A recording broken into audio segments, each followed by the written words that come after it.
बस्तर में 4 दशक से माओवाद काबिज है और 4 दशक से काबिज माओवाद को अब समाप्त करने के लिए भले ही केंद्रीय गृह मंत्री अमित शाह ने एक तारीख तय कर दी है, लेकिन इस 4 दशक के माओवाद के काबिज होने के बीच में कई ऐसी तारीखें उल्लेखित हो गई हैं जो समय कितना भी बदल जाए, जब वो तारीखें आएंगी तो जख्म बार बार लौट कर आएगा और उसका दर्द भी।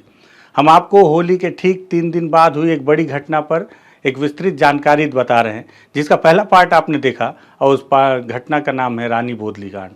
और उस घटना के आगे क्या हुआ, इस पर भी बातचीत करते हैं। नमस्कार, मैं विकास तिवारी हूँ, आप बस्तर टॉकीज देख रहे हैं।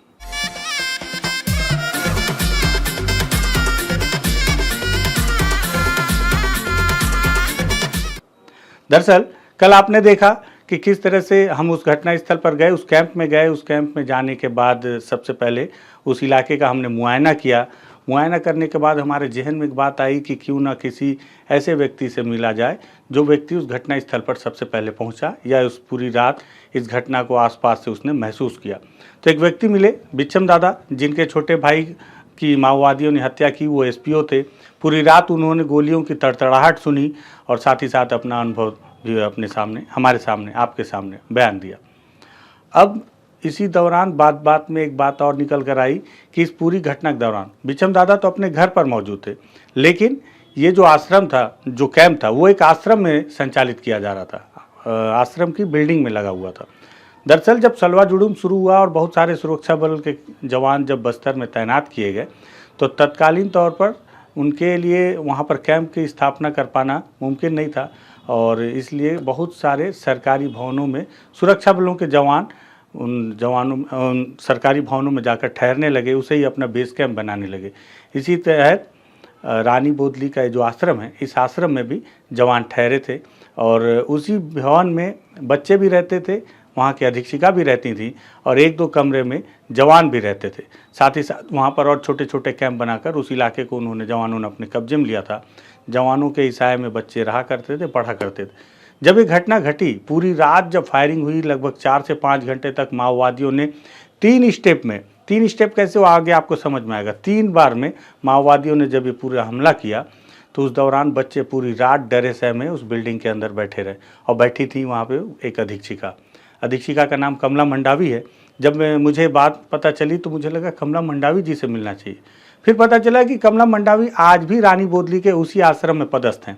बहुत मिन्नत करके हम उनके पास पहुँचे तो कैमरा देखकर वो एक बार तुरंत से ही वो थोड़ी सी असहज हो गई और चूंकि जब कोई कैमरे के सामने बात नहीं करना चाहता तो आपको बात करना भी नहीं चाहिए। ये भी एक पत्रकारिता का एथिक्स है कि आप किसी को बलपूर्वक कैमरे के सामने बोलने को मजबूर नहीं कर सकते। लेकिन ये कहानी बहुत पुरानी हो चुकी थी और कमला मैडम वहाँ इतने समय से तैनात हैं, अभी भी पदस्थ हैं। हर बार तैनात बोल देता हूँ, जबकि ये शब्द मुझे लगता है जवानों के लिए उपयोग करना चाहिए। वो आज भी पदस्थ हैं। तो मुझे बहुत सांत्वना हुई और मैं बहुत देर उनसे बातचीत किया। वो बहुत सारी यादों को दोबारा फिर से याद करना नहीं चाहती थी, उस भयावह दृश्य को भी याद करना नहीं चाहती थी, क्योंकि मामला संवेदनशील है, ऊपर से वो महिला भी थी। लेकिन बहुत धीरे धीरे बातचीत करने के बाद बहुत दबी जुबान से उन्होंने उस कहानी को धीरे धीरे बताया, पर कैमरे के सामने वो बताने से इनकार कर रही थी। तो मैंने कैमरे के सामने उनसे जो भी कहानी सुनी, उनके सामने उनसे हल्की फुल्की बातचीत करने की कोशिश की हूँ। देखिए, ये 2-3 मिनट की बातचीत है, लेकिन ये भी महत्वपूर्ण है। ये सुनिए क्या कहा कमला मंडावी जी ने। हालांकि उन्होंने कुछ कहा नहीं है ज़्यादा, मैंने जो बताया उस पर उन्होंने केवल पुष्टि की है कि जो मैं बता रहा हूँ वो सही है। तो 2007 15 मार्च में जो घटना रानी बोदली में हुई, उस घटना के अलग अलग लोगों से मैं जानने समझने की कोशिश कर रहा हूँ। बहुत सारी चीज़ें दस्तावेजों में आई भी होंगी और बहुत सारी चीज़ें नहीं आई, लेकिन मैं समझने की कोशिश कर रहा हूँ कि क्या हुआ। तो इसी दरमियान मुझे एक और जानकारी ये मिली कि वो जो आश्रम था एक, वहाँ पर एक बच्चियों का और स्कूल भी था, जिसपे जब सलवा जुड़ूम शुरू हुआ उस दरमियान बहुत सारे स्कूलों में जवानों ने कब्जा किया था और वहीं उनके रहने के लिए व्यवस्थाएं भी की जाती रहीं, क्योंकि तत्कालीन तौर पर कुछ ऐसी व्यवस्था थी नहीं। रानी बोदली में भी जब जवानों ने कैंप लगाया तो वो एक स्कूल था और वहाँ पर आश्रम भी था और बहुत इत्तेफाक से वहाँ की जो अधीक्षिका थी वो आज भी रानी बोदली में ही है और उनके पास आया। हालांकि वो कैमरे में कुछ भी बोलने से थोड़ा सा संकोच कर रही हैं और रिटायरमेंट के काफ़ी करीब हैं, तो उनका ये कहना है कि बहुत ज़्यादा उनको याद नहीं है।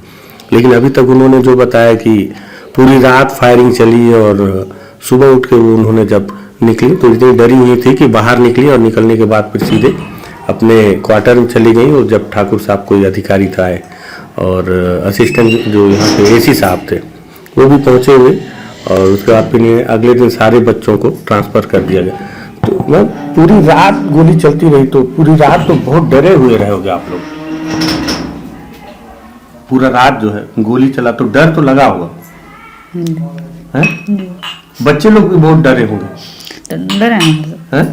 डर तो गए सर। हाँ, तो फिर कब तक ये डर रहा? मतलब निकलने के बाद भी एक आध सप्ताह तक तो रात में नींद नहीं आया होगा आप लोग को।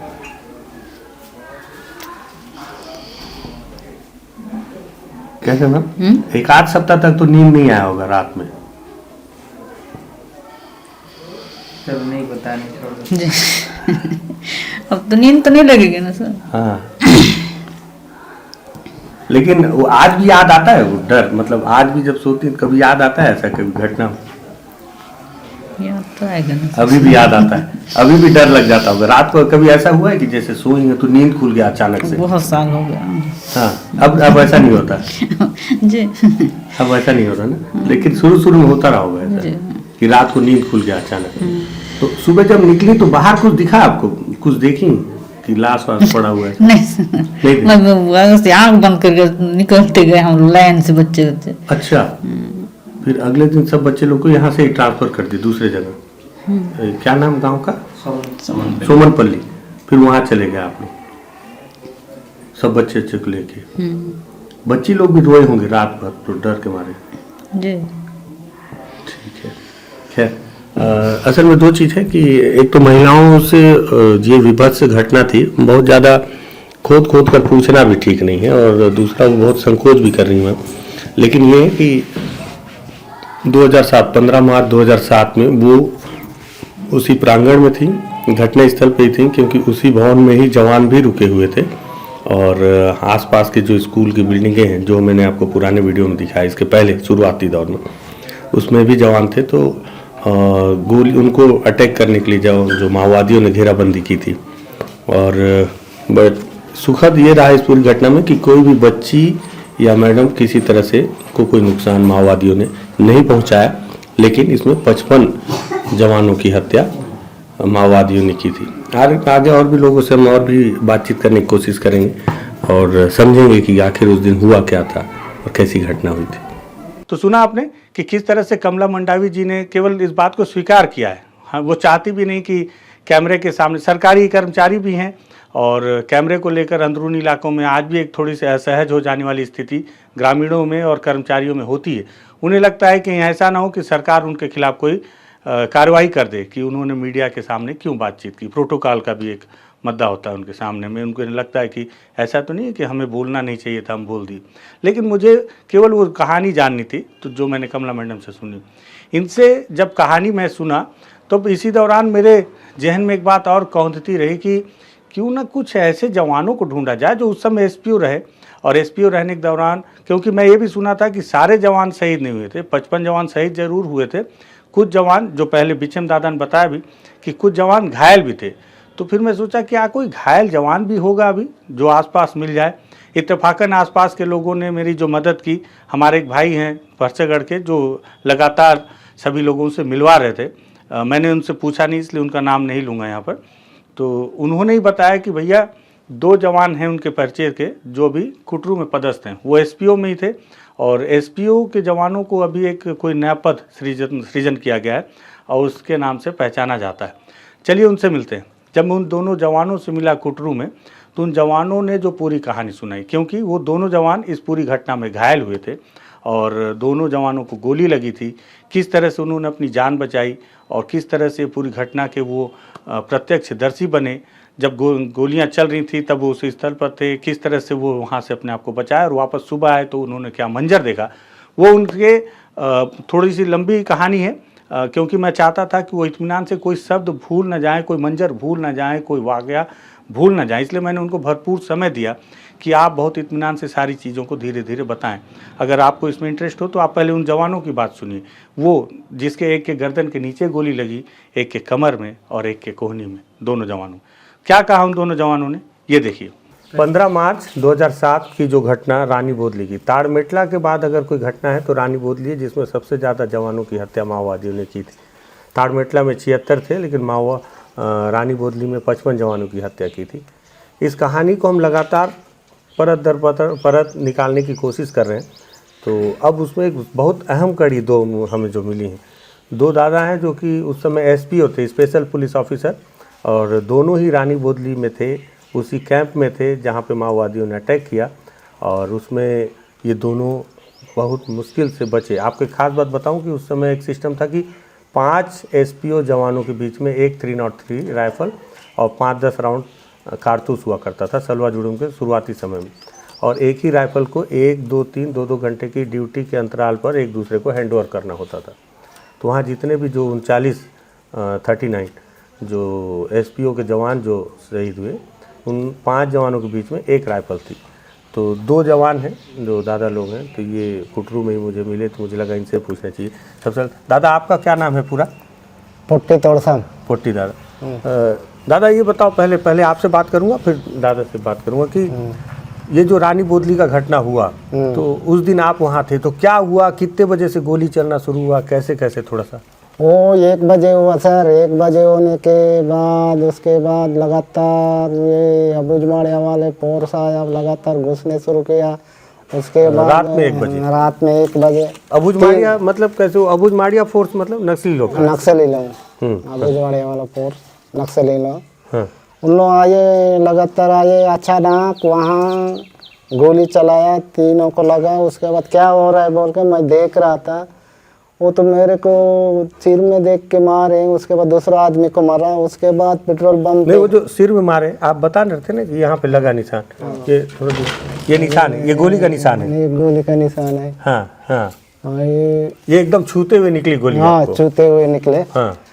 उसके बाद वहाँ से पूरा निकाल के हम लोग पेट्रोल बम फेंकने के बाद सभी जवान उठ के भाग गए इधर उधर। भागने के बाद उसके बाद उधर आंगन में भागने के बाद वो बहुत उधर फायरिंग चल रहा था। उसके बाद पीछे मुड़ के दीवार को कूद के मैं खुद बाहर भाग के घर में जाके। तो आप लड़े क्यों नहीं उस समय? आपको बंदूक नहीं था? नहीं था ना, बंदूक नहीं था, कैसे लड़ोगे? हाँ। उसके बाद भाग गए। भागने के बाद एक घर में जाके छुपने के बाद फिर उन लोग आके देखे, लेकिन टार्च मार के ज़्यादा देर तक नहीं रहे। उसके बाद निकाल के गए, और निकाल के जाने के बाद हम सीधे जंगल भागे। उस समय आप वर्दी में थे? हाँ, वर्दी में थे। वर्दी पहने थे आप? हाँ। और खून बह रहा था? हाँ हाँ। तो लोग आपको घुसते हुए देख लिए किसी घर? हाँ। अच्छा। हाँ, घुसते समय वो लड़का को दोनों रोड में पकड़े, उसको लड़का को वहीं मारे। उसके बाद मेरी यहाँ आया, मैं भी पकड़ में आ गया बोल के धीरे से घुसा था। धीरे से गुस्से। कौन मारा है लड़के को? नक्सली लोग? नक्सली। कौन लड़के को? मंगलू। अच्छा। नहीं, पोडियम मंगलू। वो भी एसपीओ में था क्या? एसपीओ में था। अच्छा, वो भी कैंप से बाहर निकला? वो बगैर कैंप से निकल के भाग रहा था घर तरफ। हाँ हाँ। उसको रास्ता में पकड़े। अच्छा। कितना गोली चल रहा था दादा? गोली बहुत चल रहा था, टाई टू आग जलाना, क्या जलाना, खिड़की में आग फेंकना, क्या फेंकना, बहुत चला था। खिड़की में मतलब आप लोग क्या ऐसे बंद वाला कमरा में थे कि? नहीं, हम लोग का बैरिक था। अच्छा। बैरिक के ऐसा झाड़ वाला मुंडा डाले थे। हाँ। मतलब दिवाली था। हाँ। वही मुंडा में लाइट था। हाँ। मतलब अंदर बढ़िया से दिख रहा था, उजेला। अच्छा। टार्च बल्ब जल रहा था। हाँ। वो दिवाली इतना था, यहाँ से वो बाहर वाला झाड़ चढ़ के पूरा देख रहे थे। अच्छा। सोया वाला सब दिख रहा है? सब दिख रहा है। हाँ। उसके बाद पैरी खरीद दिए ना। हाँ।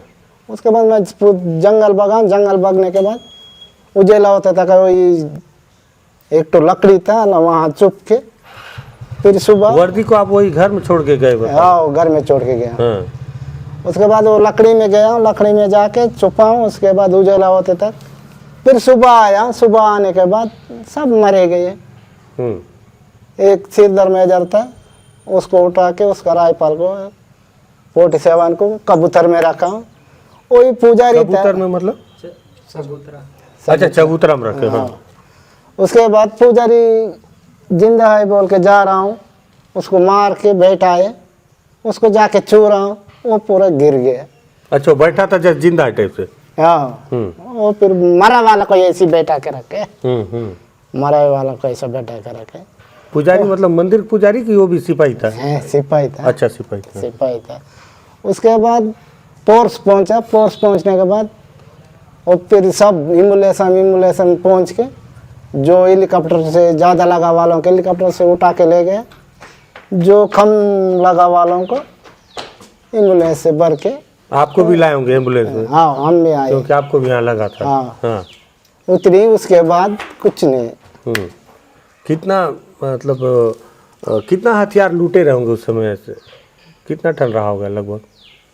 लगभग अपन 20 तक है। 20 ठो? 20 है, 20 तक। तो जवान लोग भी लड़े नक्सली लोग से? नहीं, सीएफ के जवान लोग? हाँ, लड़े। तो उनके पास ऑटोमेटिक वेपन रहा होगा जवान लोग उनके यहाँ तो सब SLR था, 47 था। किसके? सीएफ लोगों के पास? सीएम लोगों के पास। हाँ। सब उनके यहाँ कुछ था। नक्सली लोग भी मरे होंगे? उन लोग भी मारे दादा। हाँ। उन लोग भी मारे। हाँ। वो 3 टीम बना के आए थे, बता रहे थे नक्सली लोग। ये अब्बू जुमाड़िया का एक टीम नक्सली का। किधर से आए थे लोग? उन लोग इधर से अम्बेली से। अच्छा। अम्बेली, गुरेनार, ऐसा घुसे। हाँ। और उधर सेंट्रल साइड वाले वो क्या ताड़मेंड्री, मुकरोमा, कत्तूर, वो पार्टी आया। एक तो इधर तोयनार साइड से गंगालूर, मदेड़, पटना, इधर क्या क्या गांव इधर से आया वाला, बाद में आया वाला पार्टी इधर। अच्छा। वो पूरा लास्ट करके उसके बाद समाप्त करके वो लोग 3 बजे निकल गए। पूरा गांव को घेर लिए रहे होंगे? हाँ, पूरा गांव को घेर दिए। 200-300 आए रहे होंगे? हाँ, कि ज्यादा आए होंगे? नहीं, 2-3 तक था। 300। 3 टीम आए थे क्या? 3 टीम आए थे। तो एक टीम में 100 ऐसा करके? हाँ, आए। थोड़ा भी रात को पता नहीं चला ना कि ये लोग क्या थोड़ा दूर में रुके रहे होंगे? ऐसा लग रहा है गांव के आसपास तो नहीं रुके? नहीं तो पता चल जाता? पता चल जाता है, क्योंकि रानी बोदली के आसपास गांव वालों को तो पता चलता है, तो बताते ही आप लोग। वो बहुत दूर से आए उन लोग, और लंबा प्लानिंग करके आए? लंबा पलांगे करके आए। हाँ। लंबा पलांगे करके आए उन लोग। पूरा वो धन धन धन धन धन। फिर 1 बजे रात को पैर चलाए। उसके बाद किसको कहाँ देखोगे, इधर उधर। वो बैरिक जलने के बाद पूरा लड़के लोग चितर बितर भागने शुरू हुआ। कौन मिला वाला मारा, कोई कूदा वाला, थोड़ा बाहर गया वाला जिंदा है, जो बचे। सुबह के देखने से पूरा समाप्त, पूरा मारे गए।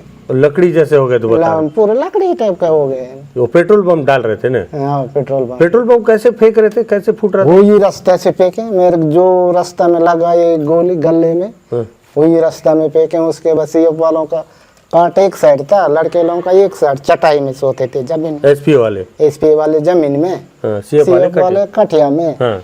वो पुर बगते, वो कैसा बगता है वैसे वो पकड़ते गए। अब पूरा मच्छरदान जला, खाट जला, सब जला।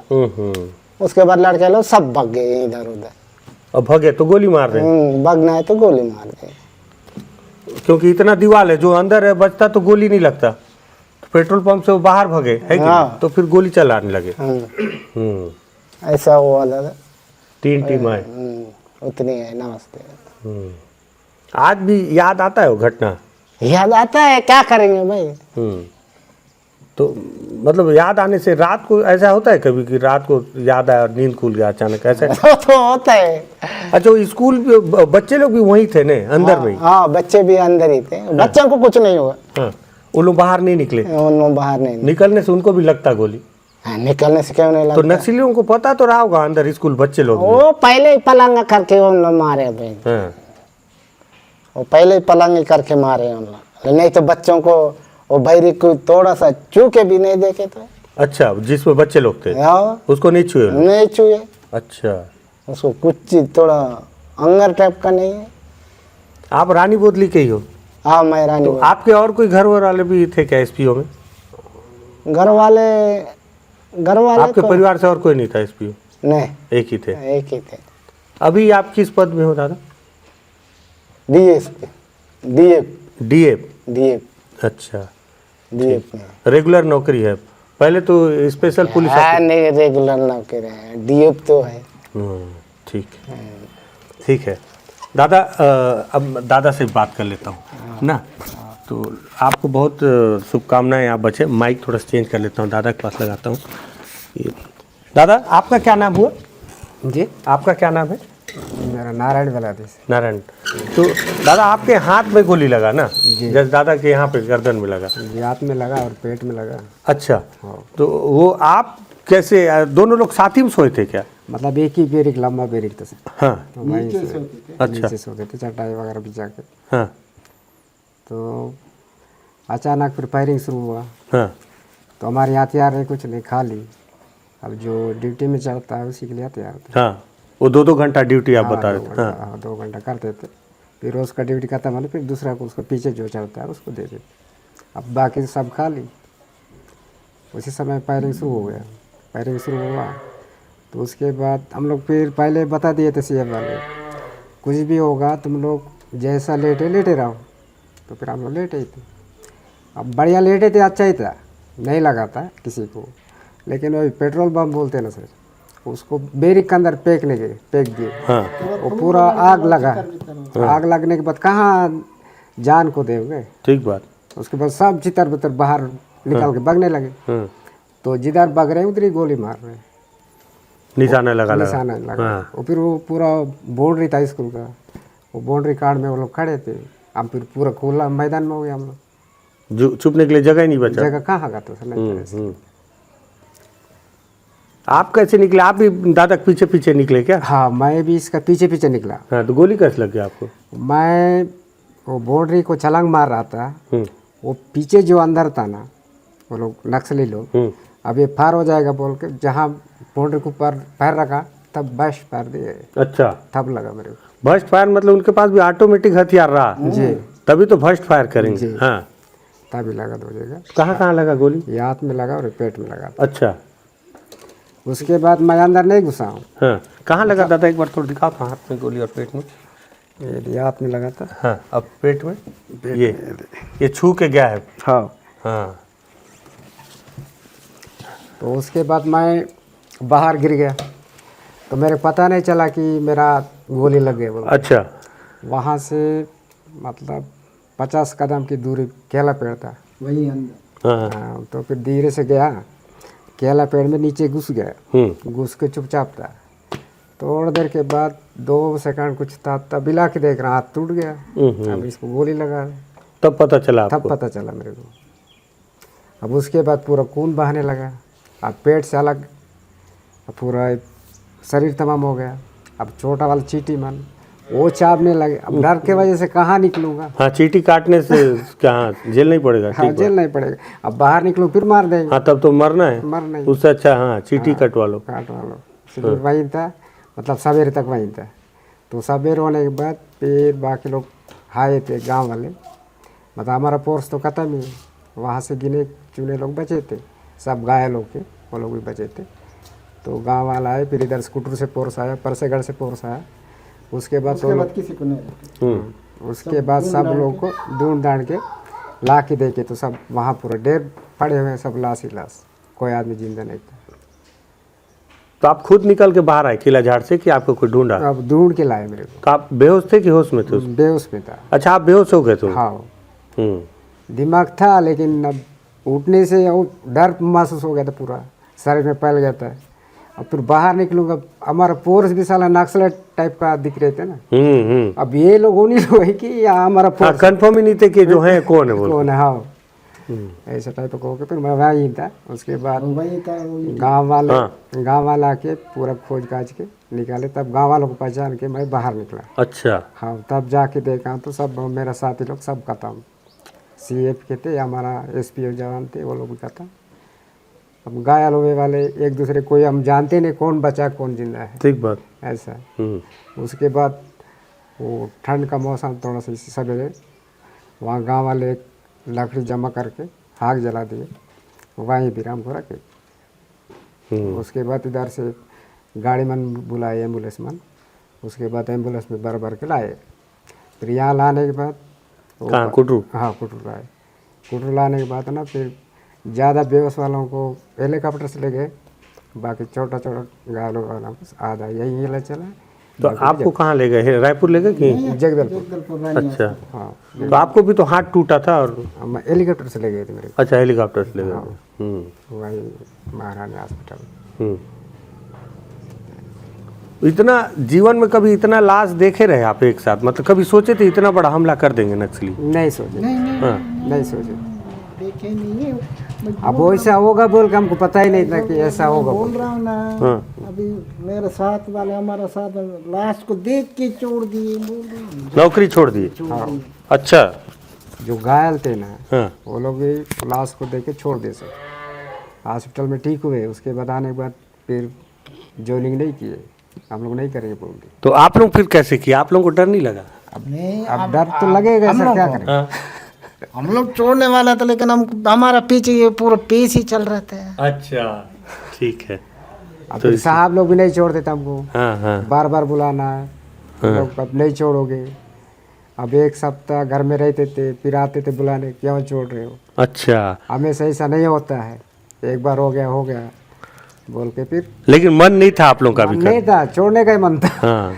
लेकिन अब क्या करेंगे, टीआई साहब लोग इतने लोग को एक साथ, अपने आसपास वाले लोग को मरा हुआ देख के। हाँ, हाँ, तो कैसा रहेगा। ठीक बात।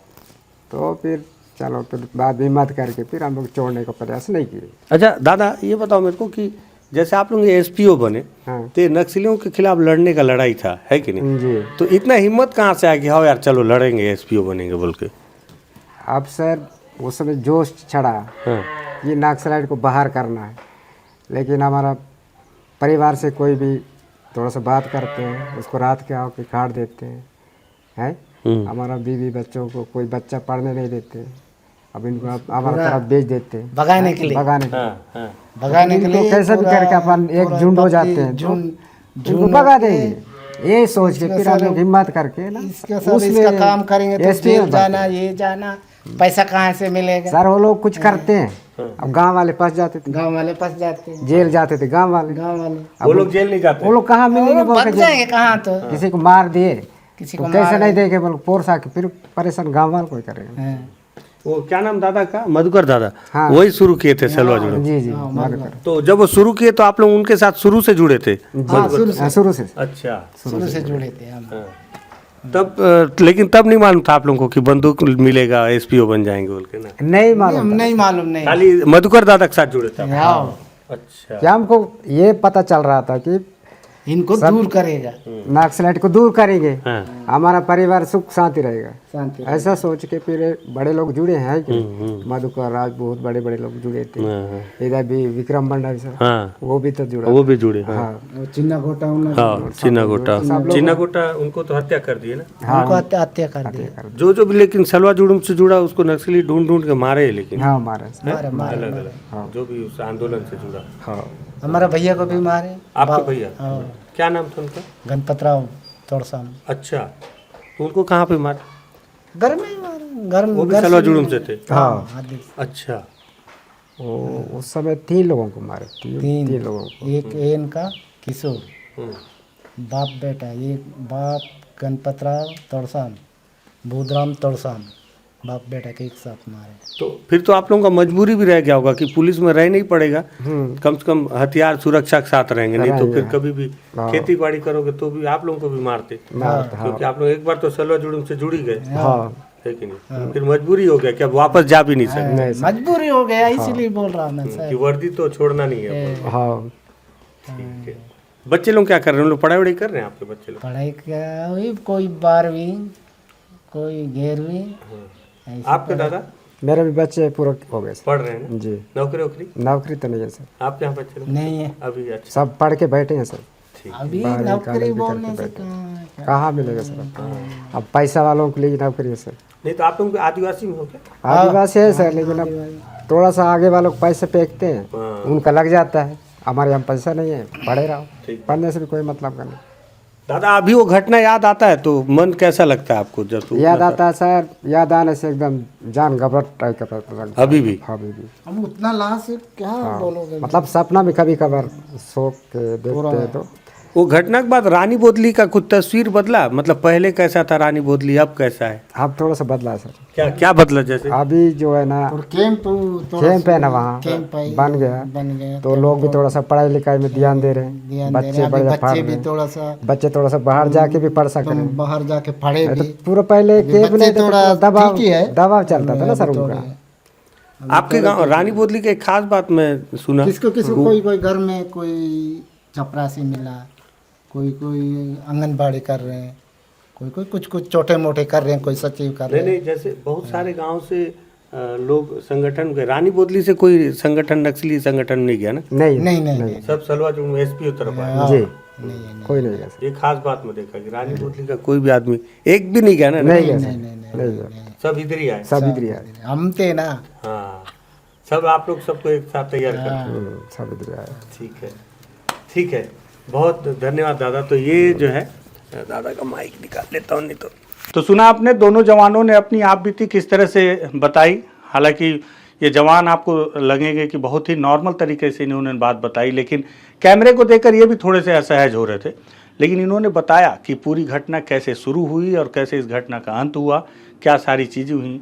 आज भी जब मैंने उनसे बातचीत की, हालांकि कैमरे के सामने थोड़े से सकुचाए हुए थे, लेकिन जब कैमरे के बिना मैं उनसे बातचीत कर रहा था तो वो लोग पूरी तरह से भाव विभोर हो गए थे और पूरी तरह से एक बार उनके रोंगटे खड़े हो गए थे। वो दिखा रहे थे कि देखिए हम आज भी उस घटना को याद करते हैं तो उनके रोंगटे खड़े हो जाते हैं। आज भी जब उस मंजर को याद करते हैं तो उन्हें मौत सामने नज़र आती है। जिनके साथ उन्होंने रात को खाना खाया था, सुबह उनकी जली हुई लाशें उन्होंने देखी थी। वो मंजर जब भी कोई जिक्र करता है तो सारा मंजर उनके सामने फिर से दौड़ा चला आता है। ये पूरी घटना थी और बस्तर में इस तरह की कई बड़ी घटनाएं हुई हैं। मुझे लगा कि अब इन सारी घटनाओं को एक बार फिर से रिक्रिएट किया जाना चाहिए। बहुत सारे लोगों को पता ही नहीं है कि रानी बोदली में इस तरह की कोई घटना हुई जिसमें 55 जवान मारे गए थे, उनकी हत्या माओवादियों ने की थी। और हमारे एक बहुत अजीज लेखक हैं, हमारे बड़े भाई हैं राजीव रंजन जी, उन्होंने भी बताया कि एक माओवादी को जानते हैं जिसने समर्पण किया है और जो इस घटना में था। अगर कोशिश करूँगा कि उनसे भी एक साक्षात्कार करूँ, और क्योंकि उसे इस बात की पूरी जानकारी है कि रानी बोदली कांड को करने के लिए क्या किस तरह की उन्होंने तैयारी की थी। संभव हुआ तो उनसे भी बातचीत करेंगे। इसके अलावा बहुत सारे दर्शकों के फीडबैक मिल रहे हैं कि ताड़मेटला पर भी रिपोर्टिंग होनी चाहिए, उस पर भी रिक्रिएट किया जाना चाहिए, और बहुत सारी घटनाएं। तो मैं अभी फ़िलहाल बहुत अकेला हूँ, मेरे पास स्टाफ की कमी, उसके बावजूद भी मैं कोशिश करूँगा कि अब उन घटनाओं पर भी फिर से पूरी कहानियाँ विधिवत एकत्रित करके सारी जानकारियाँ निकालकर इस तरह से चश्मदीदों को इकट्ठा करके उनके साक्षात्कार लेकर पूरी कहानियों को फिर से आपके समक्ष लाने की कोशिश करूं। रानी बोदली जैसे ये जघन्य हत्याकांड की कहानी अगर आपको लगे कि बहुत ज़रूरी है, हर किसी को जानना ज़रूरी है कि बस्तर क्यों बस्तर है, क्यों बस्तर माओवाद के नाम से बदनाम हुआ है, क्यों इस तरह की घटनाएं हुई, तो इस वीडियो को आप शेयर कीजिएगा। और आपको लगे कि बस्तर टॉकीज़ के माध्यम से ठीक ठाक काम कर रहे हैं, जाके मुद्दे को खंगाल रहे हैं, मौके पर जा रहे हैं, मेहनत कर रहे हैं, तो लगे कि हाँ इस चैनल को सब्सक्राइब कर लेना चाहिए, तो आप इस चैनल को सब्सक्राइब कर लीजिएगा। धन्यवाद।